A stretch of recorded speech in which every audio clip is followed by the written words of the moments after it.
तो लीजिए सुनिए धारावाहिक देश मेरा उजला उजला की नवीं कड़ी। लेखक हैं शैलेंद्र, निर्देशक और प्रस्तुतकर्ता काजल सूरी।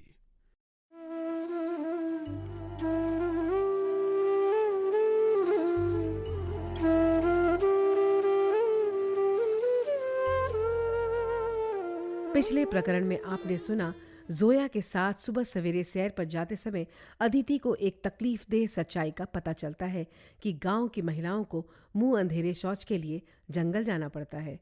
उधर अपने पिता से उसे गांव के एक बच्चे की बीमारी का कारण सुनकर हैरानी होती है। कारण है खुले में शौच। इस बुराई को मिटाने और गांव वालों को घरों में शौचालय बनाने का संदेश देने के लिए वो एक सभा आयोजित करती है। लोग उसकी बातों से सहमत हैं और अपने घरों में शौचालय बनाने का निश्चय कर लेते हैं। अब आगे।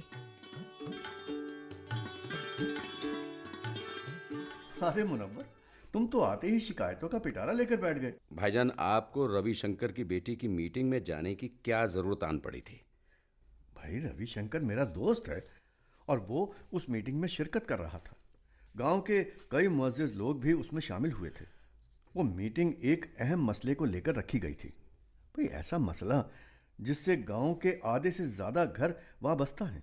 मुनव्वर, मेरी समझ में ये नहीं आ रहा कि मेरे मीटिंग में शामिल होने से तुम्हें बुरा क्यों लग रहा? बुरा इसलिए लगा क्योंकि उस मीटिंग का कोई मतलब नहीं था।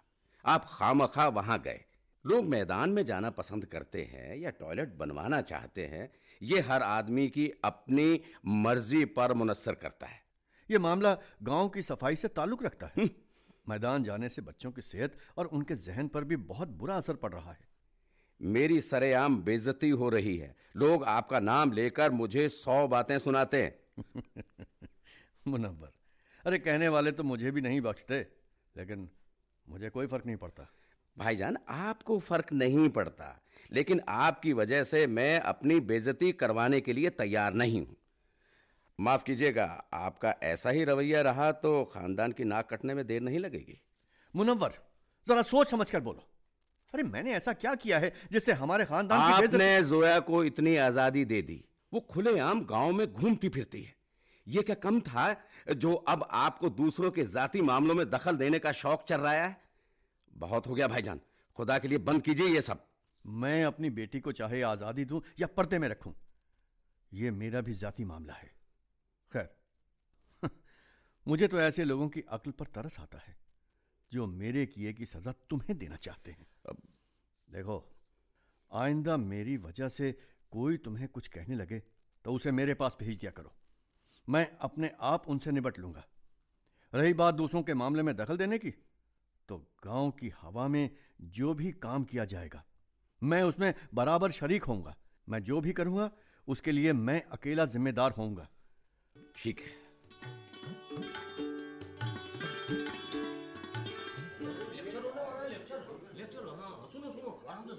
अरे मंगलू, अरे इधर आ। अरे उधर तो देख। अरे मालिक की मीटिंग में मुन्नवर अली भी आए हैं। है ना अजीब बात? हाँ, अजीब कुछ नहीं है। इनके बड़े भाई साबिर अली उस लड़की की तरफ जो है। तो ये अपने भाई का साथ क्यों नहीं देते? अरे ये दोनों भाई एक दूसरे से बिल्कुल उलट हैं। एक पूरब है तो दूसरा पश्चिम। अच्छा, ये तो बता, ये मुन्नवर अली पूरब है या पश्चिम? ये बाद में पूछना भाई, बाद में। हाँ, पहले मालिक का लेक्चर सुन। अच्छा, सुन। गांव वाले साथियों, सुनो। तुम लोगों को यहाँ देखकर मुझे बहुत खुशी हो रही है। सुनो। और ये जानकर भी खुशी हो रही है कि तुम उस शहरी छोकरी की सभा में नहीं गए थे। चौधरी साहब, ये लोग बहुत समझदार हैं। उस लड़की की ऊट पटांग बातों में वक्त खराब करना इन्होंने ठीक नहीं समझा। भाइयों, भाई आप लोग जानते ही हैं मुनव्वर अली कितने सज्जन पुरुष हैं।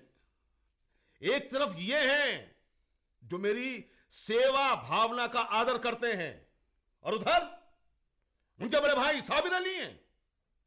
मेरे विरोधियों से मिलकर आप लोगों को बर्बाद करने पर तुले हैं। मुझे देखकर कितना कष्ट होता है। साथियों, उस बित्ते भर की छोकरी की मजाल देखिए। न जाने कैसी कैसी उल्टी सीधी बातें बताकर आप लोगों को बरगलाना चाहती है। कहती है खुले में शौच का बहुत बुरा असर होता है। अब बताइए, आप इससे ज्यादा मूर्खता की बात आपने कभी सुनी है? कभी नहीं सुनी, कभी नहीं सुनी जी, कभी नहीं सुनी। अरे भाई, हम तो सुबह मैदान जाने का बहुत लाभ उठा लेते हैं। मैदान में जाने की वजह से सुबह जल्दी जागने की अच्छी आदत पड़ जाती है। सुबह जल्दी जागने से हम तंदुरुस्त रहते हैं। भाई, सुबह बाहर जाते हैं तो शरीर को ताजी हवा मिलती है। हाँ, शरीर में फुर्ती आ जाती है। और मैदान जाने के बहाने हमारी कसरत भी हो जाती है। सुन लिया भाइयों, सुन लिया, आपने सुन लिया। सुबह दूर मैदान में जाने के कितने फायदे हैं। खैर, वो शहर से 4 अक्षर पढ़कर आई छोकरी तुम लोगों को ये सुझाव देकर बहका रही है कि घर में शौचालय बनवाइए। चौधरी चाचा, सच पूछो तो मुझे तो शौचालय का नाम सुनकर ही घिन आती है। इसीलिए भैया, इसीलिए अरे मेरी मानो तो उस छोकरी के बहकावे में बिल्कुल मत आओ। वो तुम्हारे कंधे पर बंदूक रखकर अपना मतलब निकालना चाहती है। तुम लोग अपना पेट काट कर किसी तरह पैसा जोड़कर शौचालय बनवाओगे, और वो छोकरी सब जगह गाती फिरेगी कि देखो मैंने कितना बड़ा काम कर दिया, ठीक बात है। अरे भाई, जिस चीज की तुम्हें जरूरत ही नहीं है उस पर पैसा और मेहनत बर्बाद करना मूर्खता है, पागलपन है, निरी मूर्खता है। चौधरी, शौचालय बनवाना मूर्खता नहीं है, पर तू जरूर इन सीधे साधे लोगों को मूर्ख बना रहा है। और तुम लोग इसकी ऊल जलूल बातों को ऐसे ध्यान से सुन रहे हो जैसे भगवान का आदेश हो। अरे गिन्नी दादी, तुम यहाँ क्यों आई हो? मैंने तुम्हें नहीं बुलाया था। चौधरी, यहाँ तेरे बेटे की सगाई ना हो रही जो बिन बुलाए मैं ना आ सकूं। जैसे ये सब लोग आए वैसे मैं भी आ गई। गिन्नी दादी, आ गई हो तो चुपचाप बैठो ना। चौधरी जी गांव वालों से बातचीत कर रहे हैं। हाँ? तुम्हारा बीच में बोलना वाजिब नहीं है। हाँ मुनव्वर अली, मेरा बोलना वाजिब नहीं। हाँ? और तेरा अपने बड़े भाई के खिलाफ होना वाजिब है। हाँ? उसकी कायदे वाली बात तेरी समझ में ना आती, तभी इस चौधरी से हाथ मिलाने आ गया। साबिर अली की गांव में इतनी इज्जत है और तू है कि गिन्नी दादी, तुम ज्यादा बोल रही हो। देखो, अच्छा नहीं होगा। हाँ, क्या अच्छा नहीं होगा? देख, मुझे धमकाने की कोशिश ना करे, मैं ना डरती किसी से। हाँ, गांव वालों, तुम लोग समझदार हो, किसी के बहकाने में मत आओ। ये देखो कि सही क्या है और गलत क्या है। अरे गिन्नी दादी, चौधरी चाचा कुछ अब गलत तो नहीं कह रहे हैं। अब तुम ही बताओ, घर के अंदर शौचालय बनवाना क्या अच्छा लगेगा? है वो घिन नहीं आएगी क्या? है शौचालय घर के अरे मूर्ख, मेरी बात तो सुन, बात समझने की कोशिश कर। घर में शौचालय बनवाने का मतलब है घर के अहाते में बनवाना। अरे तुझे कमरे के भीतर शौचालय बनवाने की तो किसी ने ना कही। गांव वालों, मेरी बात जरा ध्यान से सुनो। देखो, यहाँ तुम जितने लोग बैठे हो, मैं तुम सबसे बड़ी हूँ कि नहीं बताओ? हाँ? समझ लो पुराने जमाने की हूँ। फिर भी मेरे घर में शौचालय है। तुम नए जमाने के होके भी अपनी बहू बेटियों को जंगल भेजते हो। भाई, ये बड़े अफसोस की बात है। अरे गर्मी हो, सर्दी हो या बरसात हो रही हो, उन्हें बाहर जाना ही पड़ेगा और उन्हें कितनी परेशानी झेलनी पड़ती है। कभी ये सोचा तुमने? हाँ, सोचते भी कैसे? तुमने तो उन्हें बेजुबान पशु जैसा समझ रखा है। ऐसी शर्म ना आती तुम्हें? देखो देखो गिन्नी दादी, मेरी बात सुनो। ये सब बहू बेटियों वाले हैं और इनके घर में कोई परेशानी नहीं है। पर तुम क्यों बेकार में उपदेश हार रही हो? अरे भाइयों, कोई जरूरत नहीं है शौचालय की। चौधरी, तू इतना खिलाफ है तो एक बात बता, तूने अपने घर में शौचालय बनवा रखा है? बता। उसे तोड़ दे और सुबह उठ के मैदान में जा, खुली हवा खा। सलाह बुरी नहीं है चौधरी साहब। अरे मैं तो ये कहना चाहूं कि अपनी माँ, बहनों, बहुओं की परवाह करो, उन्हें और तकलीफ ना दो। जितनी जल्दी हो सके अपने अपने घर में शौचालय बनवाओ। अरे गिन्नी दादी, तुमने बिल्कुल सही कहा। घर में शौचालय जरूर होना चाहिए। क्यों भैया?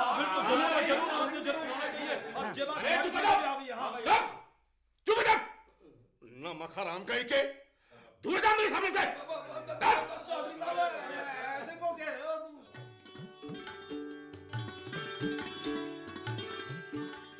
विपिन, अब गांव के कुछ लोगों को मेरे सुझाव से शिकायत क्यों है? किस सुझाव से? मैं समझा नहीं। मेरा मतलब घरों में शौचालय बनवाने के सुझाव से है।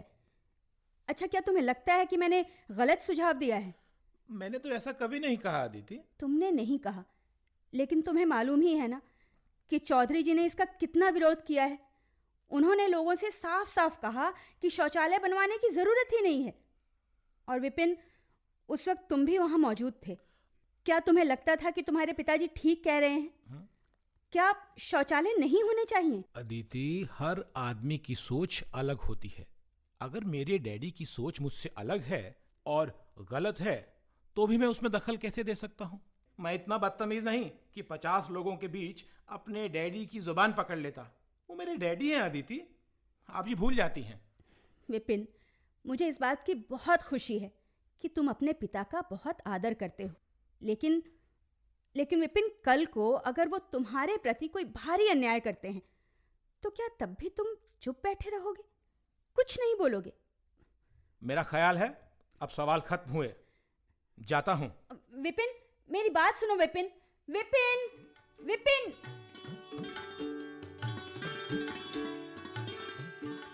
सविता। हाँ? अदिति ने खाम का ही मुझे कसूरवार ठहरा दिया। तुम ही कसूरवार? पर क्यों? सविता, तुम्हें मालूम ही है, मेरे डैडी बरसों से गांव की सेवा करते आए हैं। गांव में उनकी बहुत इज्जत है। एक अदिति ही है जो उन्हें जरा भी इंपॉर्टेंस नहीं देती। नहीं विपिन। अरे उनसे किसी मामले में सलाह नहीं लेती। शायद इसी बात का बुरा मानकर डैडी के मुंह से अदिति के बारे में कुछ ऐसा वैसा निकल गया। फिर इसी बात को लेकर अदिति मेरे ऊपर बरस पड़ी कि मैंने डैडी को रोका क्यों नहीं। नहीं विपिन, दी ऐसी बिल्कुल नहीं है। मुझे लगता है दी को ही तुम्हारे बारे में कोई गलत फहमी हो गई है। मुझे नहीं पता गलत फहमी हुई या नहीं। अब अदिति के अभियान से कोई नाता नहीं रखूंगा। विपिन, ना अभियान से ना अदिति से। अच्छा बाबा, जैसी तुम्हारी मर्जी वैसा करना। पर विपिन, मुझसे तुम दीदी की बात का बदला तो नहीं लोगे ना? कैसी बातें करती हो? चलो अब तुम जाओ यहाँ से, कहीं कोई हमें देख ना ले। मैं फिर मिलती हूँ तुमसे जल्दी। ठीक है, बाय।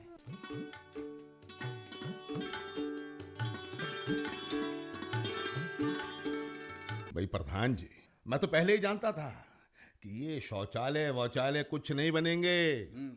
ना 9 मन तेल होगा, ना राधा नाचेगी।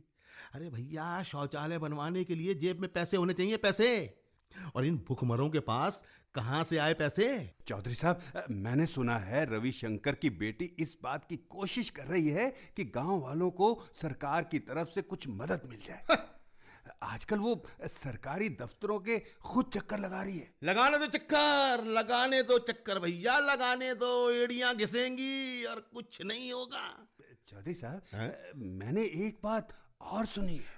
अदिति जिलाधीश महोदय से निवेदन करने जा रही है। अच्छा? कि अगर सरकारी मदद मिलने में समय लग रहा है तो पंचायत के पैसों से गांव में 2-3 सामुदायिक शौचालय बनाने का आदेश दे दे। चौधरी साहब, आपकी क्या राय है? अरे भैया, मेरे प्रधान तुम हो कि मैं? वो तो मैं तुम्हें सोचना है क्या सही है क्या गलत है। अब जी प्रधान होता तो एक साथ साफ मना कर देता। कह देता पंचायत को अभी ग्राम विकास के कई काम करने हैं। सारा पैसा वहां लग जाएगा शौचालय में, हैं? तो पंचायत के पास ढेला नहीं बचेगा। आप बिल्कुल ठीक कह रहे हैं चौधरी साहब, लेकिन ऊपर से आदेश आ गया तो कैसे मना करूंगा। चौधरी साहब, मेरे लिए तो तत्ता दूध हो गया ना, न गटक सकता हूँ न थूक सकता हूँ। चौधरी साहब, अब आप ही बताइए, इस काम में पैसा लगा देंगे तो हमें क्या मिलेगा? ये भैया हमेशा गांव की भलाई के बारे में ही सोचते रहो बस। अरे थोड़ा अपने बारे में भी सोचो, अपने भाई के बारे में भी सोचो। वही तो सोच रहा हूँ चौधरी साहब, लेकिन कलेक्टर साहब का आदेश नहीं मानूंगा तो हमेशा हमेशा के लिए खत्म हो जाऊंगा। मेरी तो कुछ समझ में नहीं आ रहा कि क्या करूं। चिंता मत करो, चिंता मत करो, चिंता मत करो। समझ लो ये चिंता तुम्हारी नहीं मेरी है। अच्छा, तो इसका हल भी मैं ही निकालूंगा। वाह चौधरी साहब। अरे ईश्वर ने बुद्धि इसीलिए दी है कि उसका इस्तेमाल करो। अरे चौधरी साहब, मेरी बुद्धि ने तो काम करना ही बंद कर दिया है। अरे ओ प्रधान जी, गांव में इतने पेड़ हैं, वो किस हालत में हैं? कभी उस तरफ ध्यान दिया है? न, उनका संरक्षण होना है और तुरंत होना है, समझ रहे हो? जी जी बिल्कुल। और भैया गांव में कब से वृक्षारोपण नहीं हुआ, वो करना है। बहुत सारे नए पेड़ लगाने हैं। जी जी जी। ये काम पंचायत नहीं करेगी तो और कौन करेगा? देखो, इस बहाने कुछ लोगों को रोजगार भी मिल जाएगा। क्या बात है। बस इसमें पंचायत का पैसा खत्म। शौचालय के लिए पैसा देने का सवाल ही नहीं उठेगा। अरे वाह चौधरी साहब, वाह, क्या दूर की कौड़ी लाए हैं आप। तभी तो चौधरी साहब, मैं आपको अपना गुरु मानता हूँ।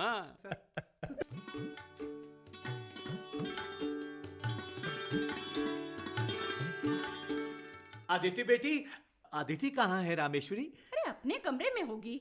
ऐसा क्या ले आए बेटी के लिए जो बार बार उसे पूछ रहे हो? लाया वाया कुछ नहीं रामेश्वरी, उसे एक खबर देनी है। खबर?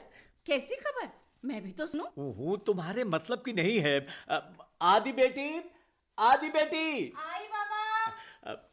आदि की बाबा, तुम बाप बेटी मिलकर जो खिचड़ी पकाते हो ये मुझे पसंद नहीं। ऐसा कुछ नहीं है रामेश्वरी। जी बाबा।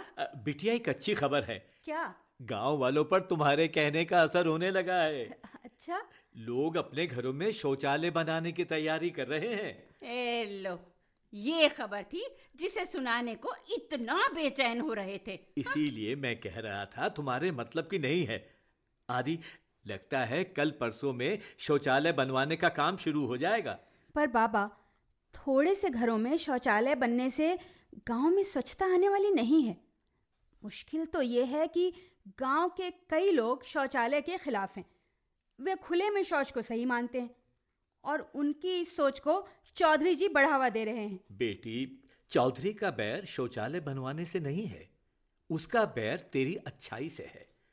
तू गांव के कल्याण के लिए जितने ज्यादा काम करती जा रही है, तेरे प्रति चौधरी की ईर्ष्या उतनी ही बढ़ती जा रही है। उसे लगता है जैसे तू उसकी सत्ता छीन रही है। वो तो पूरे गांव को तेरे खिलाफ करना चाहता है, पर गांव वाले बेवकूफ नहीं है, वो भले बुरे का अंतर जानते हैं। गांव में कुछ लोग बहुत गरीब हैं, उन्हें चौधरी से कर्ज लेना पड़ता है।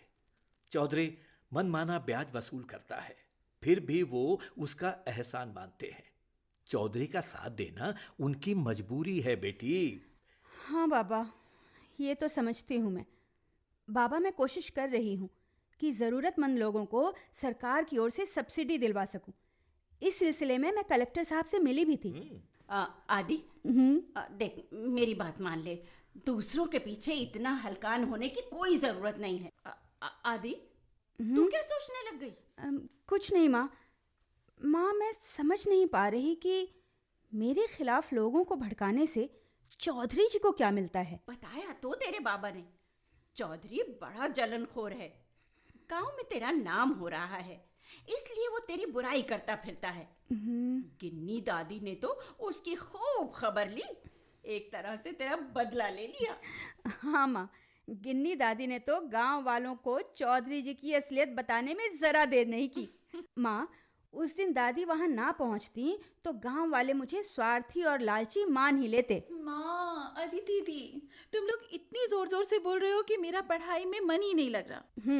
सविता, हमारे बोलने से ध्यान बट रहा है या पढ़ाई में मन ही नहीं लग रहा? दी, सीधे सीधे कहना, रिलैक्स करना चाहती है। रिलैक्स? व्हाट अ आइडिया दी। चलो मैं थोड़ी देर रिलैक्स ही कर लेती हूँ। कितनी देर से तो पढ़ रही हूँ दी। वैसे आप लोग क्या बात कर रहे हैं? उस मुए चौधरी का जिक्र हो रहा है। जब देखो तब अदिति की बुराई करने लगता है। माँ, चौधरी जी तो जो हैं सो हैं, मुझे तो उनके बेटे के रवैये पर बहुत हैरानी हुई। दी, हर आदमी का अपना एक अलग स्वभाव होता है। विपिन को ज्यादा बोलने की आदत नहीं है। विपिन को तुम ज्यादा जानती हो या मैं? तुम उससे ज्यादा मिली हो या मैं? मेरा मतलब है दी कि किसी का स्वभाव जानने के लिए ज्यादा मिलने की कोई जरूरत थोड़ी ना होती है। दी, तुम्हारे स्वच्छता अभियान के दौरान विपिन से मेरी जितनी भी मुलाकात हुई उससे जानने के लिए उतनी काफ़ी थी।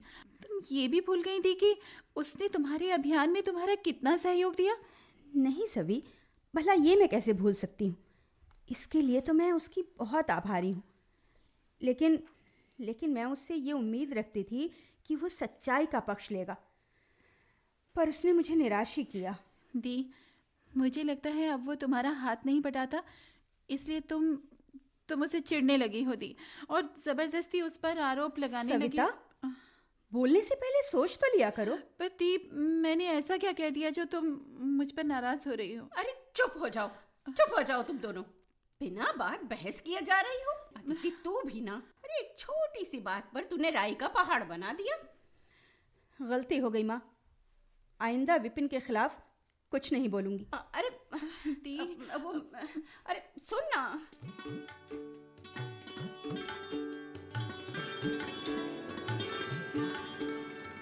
ऑटो। बोलिए मैडम। हाँ, कहाँ जाना है? नवरंगपुरा। हाँ, बैठो। अरे मिस वासुदेवन। शारदा जी। अरे ये तो जय है। अरे बैठो ना मैडम, क्या बात हुई? सॉरी भैया, हमको नहीं जाना। हाँ सॉरी। खाली बिल्ली में टाइम खराब किया हमारा। हाय शारदा। हाय। आप यहाँ कैसे? जय, यही मैं पूछती, आप इधर कैसे आया? मैं तो एक कॉन्फ्रेंस अटेंड करने के लिए आया था। और आप? अच्छा पहले ये बताइए, आप जल्दी में तो नहीं है ना? No, why? तो चलिए कॉफी पीते हुए बातचीत करेंगे। As you wish. चलो। आइए। What a coincidence Sharda. हमें अपने अपने शहर छोड़कर इस अजनबी शहर में मिलना था।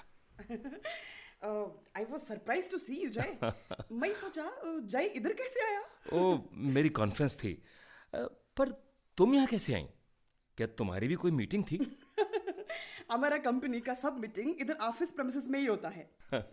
मैं तो अपने एक फ्रेंड के साथ इधर पूरा एरिया घूमने को आया है। किनारे कितना कचरा है, ढेर लगा है गंदगी का, बदबू आता है जय, देखकर गंदा लगता है। इस तरह सिटी कैसे क्लीन रहेगा बोलो? शारदा, तुम्हें जानकर हैरानी होगी, ये कचरा परसों शाम से यहाँ पड़ा है। अयो। कायदे से इसे कल सुबह ठेली या टेम्पो में भरकर किसी ढलाव या कूड़ेदान में फेंकवा देना चाहिए था। छुट्टी का 2 दिन है तो 2 दिन सफाई नहीं होगा? अरे शहर गंदा रहता है तो रहने दो। चाहे व्हाट आई फील, स्वच्छ भारत बनाने की बात ना सब करते हैं, लेकिन ट्रुथ ये है कि हम इसे सीरियसली नहीं ले रहे। तुम ठीक कह रही हो। यह स्थिति रही तो पता नहीं स्वच्छ भारत बनने में कितना समय लगेगा। नहीं, ऐसी निराशा की बात नहीं है जय। सारी बात है इंटेंशन की। हमारा इरादा मजबूत होगा तो कंट्री को स्वच्छ होने में देर नहीं लगेगा। बिल्कुल, I agree with you, absolutely. इरादे बुलंद हो तो कुछ भी मुश्किल नहीं है। जय, देखो सामने काफी बार का बोर्ड लगा है, चले क्या? ओ यस, आओ। चलो।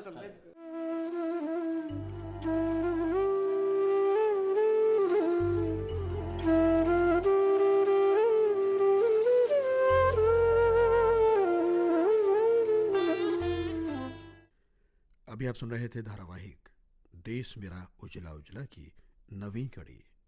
लेखक थे शैलेंद्र, निर्देशक को प्रस्तुत करता काजल सूरी।